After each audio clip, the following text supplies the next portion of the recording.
xisbiyada mucaaridka ee Ucud iyo wadani ayaa waxa ay ku gacan saareen kulan uu maanta ugu baaqay madaxweynaha Soomaaliland Muuse Biixi Cabdi waxaana ay sheegeen in aanay wax kulan ah la yeelan doonin madaxweynaha xisbiyada ayaa waxa ay diidmadooda ku sababeeyeen in kulankaasi aanu waxba ka duwanan kulamadii hore waxaana ay madaxweynaha ku sifeeyeen mas'uul aan iswaafaqsaneen hadallada uu jeedinayo iyo ficilada uu sameeyo gudoomiye Faysal oo ku hadlay afka labada xisbi waxa hadalladiisii kamid ahaa maanta waxaanu doonaynaa inaan ka jawaabno khudbada madaxweynuhu ka akhriyay xafladda Frisoonka anagu xafladda kama aanu qayb galin waxaan uga qayb gali weyna waxa weeye madaxweynaha ilaa uu doorashooyinka qabto wax shaqoon la yeelana wada shaqaan la yeelana ma jirto inta waxa weeye horta waxa ugu daran marka qofka madaxda uu afkiisa iyo uurkiisu hadalkiisu yeelan waayo waa masiibo weyn weeye qofka mas'uulka ah ee madaxda ah waa inuu qowlkiisa iyo ficilkiisu siyaasha madaxweyne Muuse labada sano hada dalka hayay khudbadahu ku akhriyay ficilkiisu isma leh waa madaxweyne u horeeyayna Soomara inuu arkayno inuu wuxuu ku hadlayaa iyo wuxuu sameeyay kala duwan yihiin doorashada wuxuu xilku ka saaran yahay oo mas'uuliyadda ku saaranta madaxweynaha asxaabta kama saarnay laba sanadood waxaan doonaynay madaxweynahaas inuu doorasho qabto marmarsiye ka dhigtay xusbi qura oo yiri kuma kalsoonin guddidaas hadduu madaxweynuhu daacadkeed doorashada uu qaban lahaa madaxweynaha waxaan u sameynay concession badan baanu sameynay tanaasul sidoo doonayay baa la nagu dhexdhexaadiyay ugu dambeyntii baarlamaanka loo gudbiyaa la yiri baarlamaanku ka hortagay baarlamaanku ka diiday in aan sharci u lahayn ilaa waxa weeye la tariiq baarlamaanka xaga sharciga wili suurtagal ma haddana waanu dul qaadanay tiisi baan ogolaanay in toddoba la magacaabo labana hadhowta lagu dar labada xisbi leeyihiin soo doorashada haddana isku hortaago ayuu haddana xeerkii jabiyo xubin aan sharcigu sheegay in aanu soo galin xilka qaban ayuu magacaabay marka madaxweynuhu wuxuu taswiirtay qorshe sameysay naftiisa ah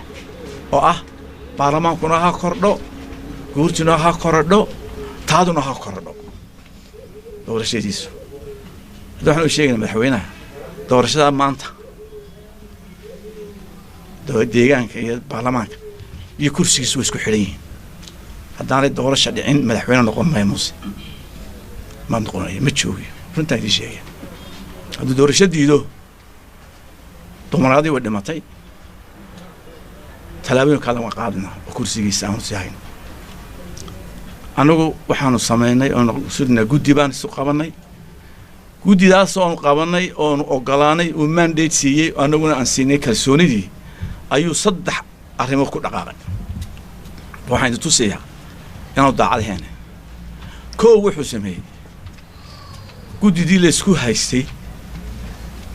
ayuu dhaariyay laba wuxuu sameeyay kordhis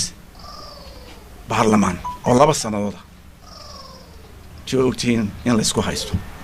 saddex wuxuu sameeyay guddidii isdoorta oo gudoomiye ka dhiga xubintii la isku haystay afar qof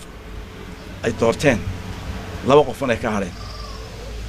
taas waxa ku tusisaa inuu Muuse muran u taagan yahay laakiin dalkani muran oo maay waa laga tashanaya dhibaato aan maanta Muuse hena dalkan male daaga Soomaaliland iyo Soomaanta meel looga baqaya shacabka Soomaaliland waan sheegay khatarta Soomaaliland maanta ku eegana waxa weeye Muuse waa hawshiisii loo doortay ka baxay oo muran iyo garujo wuxuu yiri waxaan casuumiyaa madaxweyne wuxuu yiri waxaan casuumiyaa labada xusbi waxaan leenahay anagu labada sanadood 10 jeer baan madaxweynaha la fariisan وسامر كسر وتودن بيسهاد لحية لا تكيشون وحفردي كيري وأنا كل منا وحنا نسوي كسب بحيان waxba kama soo bixin kulankiisa wax ka soo baxaya ma jirto garab waxaan geynay xeer beegtaan sameynay guddi dhexdhexaada oo xul ah oo reer Soomaaliland oo isku jirta ummadeena oo dhan hay ka kooban yihiin kuwaasaan suginaa muusaan wax dhamaan oo la fadhiisanayna oo hortagina ma jirto madaxnimadiisana waan ka tashanaa haddii maanta door shaqo waayo والسلام عليكم guddigii dhexdhexaadinta idinkiyo madaxweynaha halkee arrinteedu ku dambeysay waatan guddiga suginaa weeye isagu inuu la kulmay kala ma habno laakiin anagu guddida aanu sharci hadduu ka tegay dee waxaan tegaynaa habka shaqaynaya Soomaaliland waa la isku soo jiidi jiray guddiga heshiisay inta guddi baan suginaa insha Allah taala khayran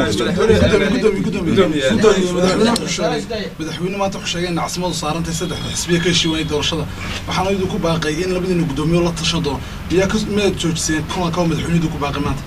nacasnimadu isay saarantay anaga ma saarnay laba sano waxba qaban waayo wadanka waxba ka qaban kar waayo lana kulmayno guddaana ku suginaa